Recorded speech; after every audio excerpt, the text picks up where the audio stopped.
noite. Começa agora mais um Tá na Web, o programa que te deixa por dentro dos assuntos mais falados na internet e também mais pesquisados no Google. Durante essa semana, a gente viu as redes sociais serem tomadas aí de posts sobre a taxação de compras internacionais, né? Muita gente, inclusive, compartilhou informação falsa sobre isso. Tudo começou, gente, quando o governo anunciou que iria acabar com a isenção de impostos para compras internacionais de até $50. Aí todo mundo se desesperou, foi para a internet reclamar, né? Quem nunca comprou um acessório, uma capinha de celular, uma blusa, né? AliExpress, Shein, Shopee, todos esses sites que a gente conhece. E aí, diante desse alvoroço e da reprovação do povo brasileiro em relação a essa medida do governo, eles voltaram atrás e disseram que não vão mais taxar essas compras até $50. Mas afirmaram também que vão apertar a fiscalização para que não haja deslealdade com os comerciantes brasileiros do varejo. E é sobre isso que a gente conversa agora com o César Frade, que é mestre em economia, e também o Tiago Conde, que é procurador tributário do Conselho Federal da Ordem dos Advogados do Brasil. Olá, sejam bem-vindos. Boa noite, Tiago. Boa noite, César. Me ouvem bem? Boa noite. Perfeito. Boa noite, Mariana.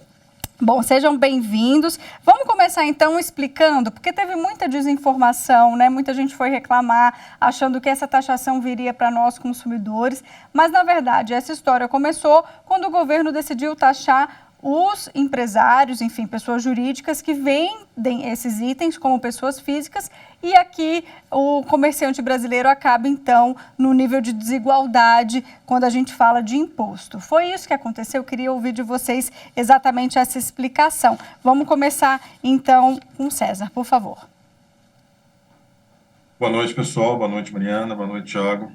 Então, foi exatamente isso que ocorreu. Mas, na verdade, em economia, a gente explica que se você taxa o empresário, você acaba taxando o consumidor final em maior ou menor grau, tá?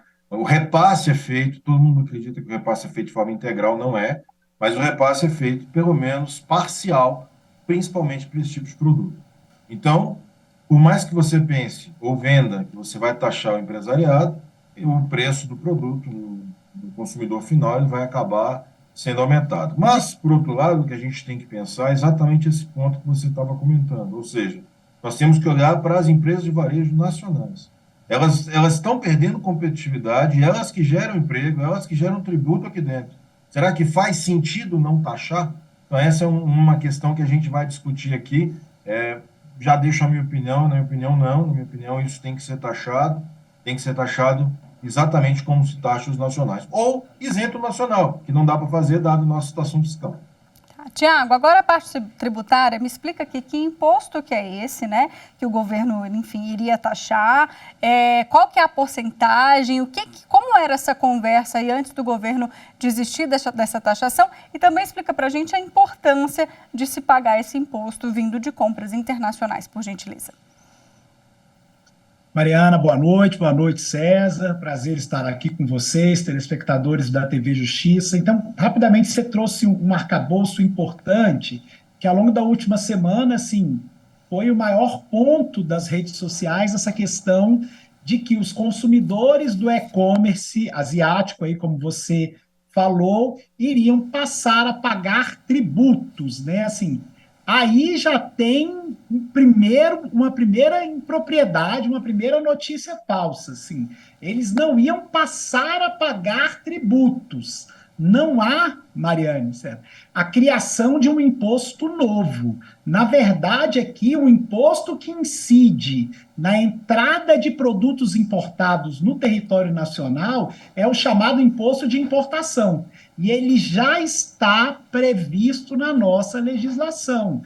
Então, assim, a grande questão é por que os meus produtos não estavam sendo tributados? Uhum. A receita, os e-commerces, eles vinham se utilizando de forma ilegal de uma isenção de imposto de importação destinada aos produtos cujo valor não ultrapassasse $50 americanos, e cujo remetente, e aí está o problema, remetente e destinatário fossem pessoas físicas, o que não acontece na prática. Então, assim, você falou aí do valor. Se antes você comprava uma blusa de R$20, sem o recolhimento do imposto devido, é esperado que ela tenha um aumento de até 60% do seu valor. Então, você vai passar a ter que desembolsar, por exemplo, até R$ 32 por esse mesmo produto. Isso porque, Mariana, o Brasil adota uma alíquota única do imposto no momento de 60% sobre o somatório dos valores do produto, do frete e do seguro. Essa é a grande questão. Agora, sim, uma grande inverdade não existe criação de imposto novo. E o César virou e falou uma coisa importante. Quem vai arcar com esse ônus? Né? E aí ele traz um outro ponto mais importante ainda. Assim, e a indústria nacional? Que eu também concordo com ele, assim, em gênero, número e grau. Assim, no final, quem paga essa conta somos nós, né? Sempre. Sim, isso é verdade. Bom, vamos voltar então para as consequências econômicas disso no país. Você estava falando, inclusive, sobre a questão de geração de empregos, né, César? Que quem dá emprego para o brasileiro são as empresas que estão aqui situadas, claro, no nosso país. E qual que é o impacto econômico, então, dessa desigualdade, né, relativa a esse imposto que não é cobrado até nas compras, né, até $50? Explica melhor para a gente, na prática, quais são os reflexos aqui para o brasileiro. O impacto ele é relativamente grande nas empresas de varejo, né? Elas estão sofrendo bastante. Se a gente tomar como uma proxy, como uma aproximação, o que a gente enxerga no mercado de bolsa de valores, a gente tem visto que as empresas de varejo estão perdendo valor a cada dia. E na hora que a gente olha para os resultados delas, a gente está vendo que os resultados estão piorando, ou seja, elas estão reduzindo receita, estão reduzindo lucro, e isto, muita gente pode pensar, mas a empresa está reduzindo lucro, enfim, o empresário está ganhando menos, mas não é assim que a gente tem que raciocinar. O que tem que raciocinar se a empresa está reduzindo o lucro, significa o quê? Que ela tem menos capacidade de aumentar a produção, vai gerar menos emprego, e gerando menos emprego, ela também vai gerar menos tributo. Então, tem o outro lado da história que se ela consegue produzir mais e consegue vender mais, ela gera mais tributo para o Estado. E no atual modelo que a gente está, no atual momento que a gente está vivendo, isso é extremamente importante. Eu acho até que a questão do emprego é fundamental também. Por quê? Porque isso roda a economia. Imaginem só, a gente tem várias áreas, várias vertentes na economia, mas uma delas diz isso claramente, né? Se você emprega uma pessoa e essa pessoa recebe um dinheiro, essa pessoa vai gastar e vai girar a economia em outra situação. E aí, essa outra pessoa que está recebendo vai também empregar uma pessoa que vai receber salário e vai fazer novas compras. Então, isso acaba girando mais a economia. A partir do momento que você compra um produto importado sem tributo, você está mandando o recurso para fora e não está ficando nada no Brasil. Ou seja, nada agrega ao nosso produto, ao nosso PIB no final das contas. Inclusive, hoje de manhã, o Instituto para o Desenvolvimento do Varejo, que é o IDV, divulgou uma carta, né, argumentando ser insustentável que a indústria e o comércio sofram concorrência desleal de produtos que, na prática, sofrem tributação zero. E esse instituto representa 71 varejistas do Brasil, entre as maiores que a gente conhece. Bom, diante dessa afirmação aqui do Instituto, Tiago, ele fala justamente sobre a questão de sofrerem tributação zero, que é o que a gente está conversando aqui, né? Inclusive, há algumas manobras que esses vendedores fazem de enviar até as compras separadas para que quando essas compras, né, chegarem aqui para a conferência, não seja tributado, porque o valor não chega a $50. Mariana, você trouxe um ponto, você tocou num ponto super importante aqui. Uma nota oficial do Ministério da Fazenda, ele destacou duas práticas que objetivavam aí enganar a fiscalização que a gente chama aduaneira, né, de aduana ou a fiscalização para entrada no país. A primeira dela é a chamada simulação feita pelos e-commerces, que são pessoas jurídicas, com o objetivo de se passarem por pessoas físicas e, assim, se enquadrarem naquela condição para gozar a isenção. Lembra que é só de pessoa física para pessoa física. É isso que você traz importante. As próprias empresas cuidavam de fazer esse fracionamento das compras para que elas artificialmente não ultrapassassem o teto da isenção de $50 americanos. Está aqui o grande problema do que esses chamados marketplace estariam fazendo aqui de ilegal. Por outro lado também, deixa eu botar lenha na fogueira aqui, tem o brasileiro que está com orçamento apertado e consegue comprar um produto de igual ou até melhor qualidade fora por um preço muito mais em conta. Eu até citei aqui no início de capinha de celular, né? A capinha de celular hoje, se você for comprar num shopping, por exemplo, você não acha por menos de 30, 40 reais. Sendo que nesses sites que a gente citou, que principalmente asiáticos, você compra por $1, $2, né? E essa concorrência, ela é realmente desleal e talvez o brasileiro não pense na hora de fazer essa compra nessas consequências que você trouxe, César. Com certeza as pessoas não estão pensando, até porque isso pode não estar atingindo elas nesse momento, mas vai atingir a população de uma forma geral com o passar do tempo. E se a gente parar para pensar, Mariana, se a isenção é de pessoa física para pessoa física, e a gente pensar que todos os brasileiros já fizeram, ou quase todos, já fizeram uma compra nesse tipo de site, com esse tipo de isenção, eu pergunto, quantas dessas pessoas fizeram compra de pessoa física para fora? Ou seja, a grande maioria dessas compras foram ilegais, praticamente zero, e todas foram enviadas por pessoas jurídicas travestidas de pessoas físicas, enfim. Então, assim, na hora que você cortar essa isenção, ou deixar de existir essa isenção, eu acho que é até mais interessante para o governo, por quê? Porque você barateia a questão da fiscalização. Você não precisa ficar fiscalizando o que é pessoa física ou o que não é pessoa física, o que custaria caro para a gente, no nosso bolso, né? Então, corta a isenção, $50, isso não vai fazer um estrago tão grande. Eu acho que é muito melhor a gente cortar essa isenção e baratear o arroz, baratear o feijão, baratear a carne e dar alimento para as pessoas que estão precisando, porque na hora que quem está fazendo essas compras, em geral, não são as pessoas mais pobres, as mais necessitadas, né? São as pessoas que têm um pouco mais de recurso. E as mais pobres podem até estar comprando de quem compra, já de segunda mão, no camelô, enfim, né? É verdade. Vamos falar então um pouquinho sobre os aspectos positivos e negativos da gente ter essa taxação. A gente vem num momento aqui de o início de um governo novo, então claro que existe também uma questão política por trás. A reação dos brasileiros, principalmente nas redes sociais, né, viralizou, muitos se indignaram em relação a isso. Então, existe todo esse aspecto que a gente tem que analisar, né? Então, vou começar. Tiago, para você, então, aspectos positivos e negativos da taxação em compras com até $50. Mariana, o Ministério do Trabalho e Emprego trouxe, inclusive, que a perda de arrecadação com as empresas que não pagam os impostos no comércio eletrônico chegaria aí a R$ 8 bilhões por ano. Então, assim, nós teríamos um incremento de receita significativo para o Estado e principalmente no arrojo fiscal que nós estamos vivendo. Por outro lado, eu não acho que isso vai significar que o Brasil vai arrecadar esse valor a mais com imposto sobre a exportação, pois medida, na verdade, ela pode significar também uma diminuição na compra desses produtos.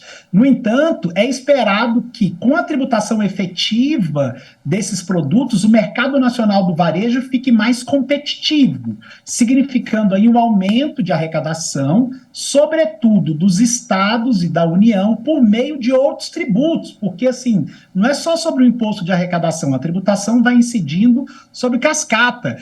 O César trouxe aí um ponto importante, assim, é melhor tributar de uma vez, então, e depois você traz uma diminuição da tributação em outras esferas, produtos tidos como essenciais, né, aqui.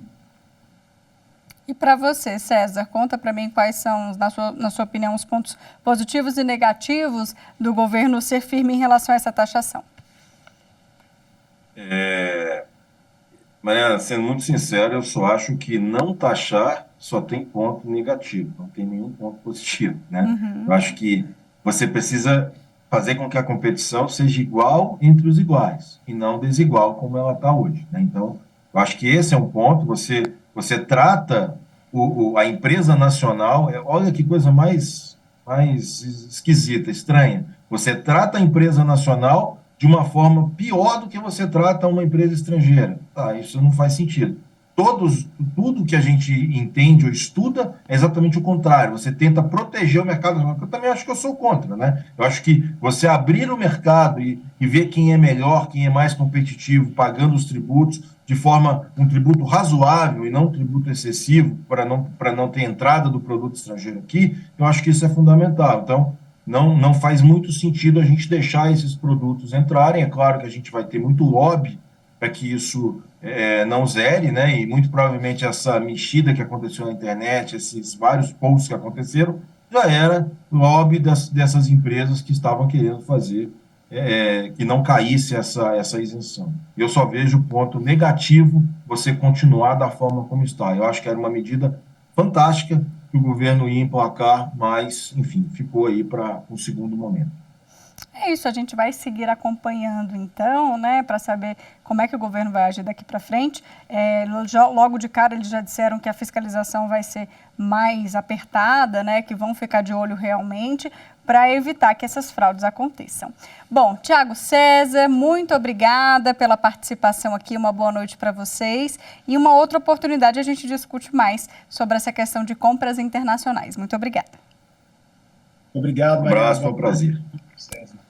Bom, você aí de casa continua comigo, viu? Porque a gente agora vai para as outras telas do Google para saber os assuntos que têm sido pesquisados durante a semana na web. Então, vamos lá para os destaques que a gente separou. Primeiro destaque, a gente começa com o Enem, porque o período de isenção da taxa já está aberto. Então, ó, você estudante, para pedir a isenção, deve estar cursando a última série do ensino médio no ano de 2023, na rede pública, claro, né? Ou ter cursado todo o ensino médio em escola da rede pública, ou ainda como bolsista integral na rede privada, tendo renda igual ou inferior a um salário mínimo e meio.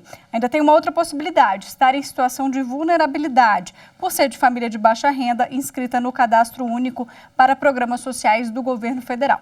Aí o prazo para pedir essa isenção é até o dia 28 de abril, na página do participante. Nosso próximo destaque hoje é Dia do Índio. Na verdade, hoje é o dia dos povos indígenas, né? Teve uma mudança aí nessa nomenclatura realizada no ano passado depois da aprovação de uma lei. Isso porque, gente, a palavra índio, ela é considerada preconceituosa e genérica. Então, hoje a gente celebra o primeiro dia dos povos indígenas depois dessa mudança da lei. Reconhecimento mais que merecido. E para a gente fechar, boa notícia para os concurseiros. O Serpro publicou hoje o edital do novo concurso com mais de 600 vagas e também formação de cadastro reserva para o cargo de analista com especialização de tecnologia. O salário inicial é de R$ 9.000. A banca que organiza é o Sebrasp. As inscrições começam já agora no dia 24 de abril e vão até o dia 2 de junho pelo site do Sebrasp. O valor aí da taxa de inscrição é de R$ 100. A gente faz agora uma rápida pausa, voltamos na sequência com mais informações aqui no Tá na Web. Não saia daí.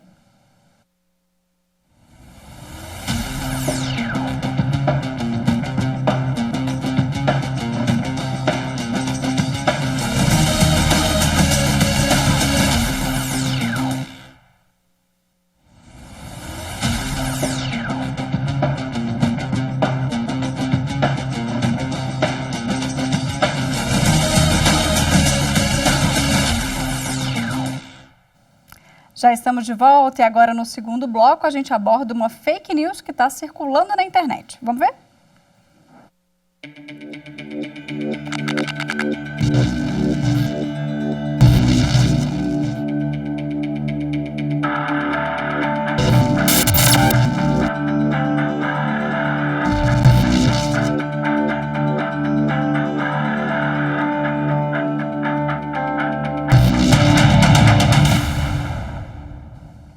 Para falar sobre isso, eu converso agora com a Roxane Punzi, que é advogada especialista em direito de trânsito e também vice-presidente da Associação Brasileira dos Advogados de Trânsito. Olá, doutora, tudo bem? Boa noite, seja bem-vinda aqui no Tá na Web. Sempre um prazer conversar com a TV Justiça e um prazer conversar contigo, Mariana. Bom, vamos lá. Pois então. Queria que você explicasse isso aí para mim. Como é que é isso, né? Um acidente entre carro e moto ser considerado atropelamento? Da onde que surgiu essa fake news? E o que a gente pode falar que a lei de trânsito brasileira estabelece nesses casos? Perfeito. Eu poderia dizer que esta fake news é uma fake news do bem. Por quê? E ainda que a premissa que parta dela esteja equivocada, né, sobre questão de atropelamento, colisão, né, entre carro e moto, o resultado, a orientação que ela dá ao final, ela é importante e ela é relevante. né? Ela diz que o cidadão deve sempre, na medida do possível, documentar um acidente, ou agora, como diz, né, a ABNT, um sinistro de trânsito. Não se fala mais acidente, se fala em sinistro de trânsito. Então, ao final, quando ela orienta, né, que se faça, que se documente isso, para que se evite um eventual processo por lesões corporais com o agravante da não prestação de omissão de socorro, né, isso sim é uma orientação que serve para qualquer tipo de sinistro. Né, seja com carro, com moto, com outro carro, com caminhão, com pedestre, com ciclista. Ou seja, a orientação final ela é importante e ela é válida. Mas o que é importante a gente saber aqui e por que a premissa está errada? Quando a gente fala de um atropelamento, eu tenho que ter um pedestre ou um animal com um veículo em movimento. Eu preciso dessas três situações, ou dessas duas situações, né, dependendo a pedestre ou o animal, e o veículo precisa estar em movimento. Nesse caso, se considera um atropelamento. Já uma colisão necessariamente precisa ter dois veículos, né, que se chocam desde que ambos estejam em movimento. E aqui é bom a gente ter bem claro que um veículo não é só um veículo automotor. É considerado para o código veículo, inclusive uma pessoa que está de bicicleta, uma pessoa que está numa charrete, está numa carroça, né, num carrinho de mão. Todos esses são veículos de propulsão humana e, portanto, são tidos como veículos e estão sujeitos a uma colisão e não a um atropelamento. Mas a verdade é que qualquer cidadão pode responder, né, por lesão corporal no trânsito. E aqui pouco importa se ele estiver a pé, né, se ele for um pedestre, se ele for, enfim, se a vítima for até alguém que esteja, como o próprio código diz, né, por exemplo, um cidadão que esteja levando essa bicicleta e ele é considerado como um pedestre mesmo que esteja carregando a bicicleta, né, toda vez que acontecer isso, independente de onde a pessoa estiver, aquele que causou o acidente pode responder por lesões corporais, sim. Então, pouco importa se foi através de um atropelamento ou se foi através de uma colisão. Então, eu digo que é uma fake news do bem. Por quê? Porque ela diz justamente isso. Se envolveu num sinistro, documente aquilo. Pegue as informações, né, do outro veículo ou, né, até chame a ambulância, né, o SAMU para fazer o atendimento. E, na medida do possível, se forem só danos materiais, pegue as informações da outra pessoa para compor aquilo e evitar que isso vire uma demanda judicial.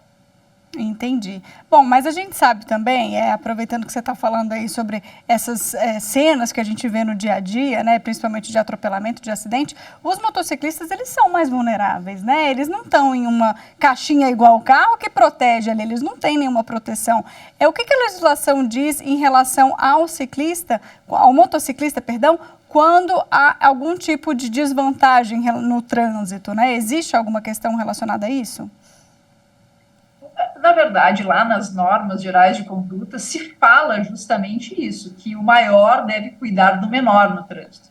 Então, é o caminhão que tem que cuidar do carro, o carro que tem que cuidar da moto, a moto que tem que cuidar do ciclista, o ciclista tem que cuidar do pedestre. Ou seja, esse dever de cuidado do maior para com o menor, ele é uma das normas gerais de conduta do próprio CTB.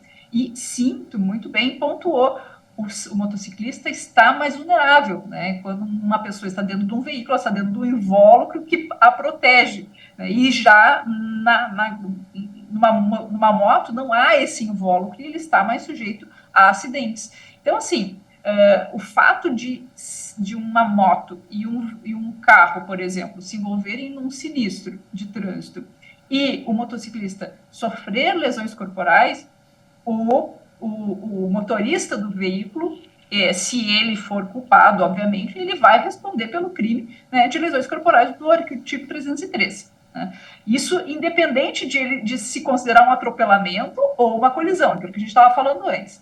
Agora, é óbvio que, estando num veículo, eu preciso ter esse cuidado adicional, pouco importando se eu chamo de atropelamento ou colisão, com o motociclista, justamente pela sua vulnerabilidade. E isso não é por conta da definição, mas é por conta daquelas regras gerais de conduta que o próprio CTB estabelece. Tá certo. Muito obrigada, doutora, pelos seus esclarecimentos aqui. Uma boa noite para você. Uma boa noite para todos.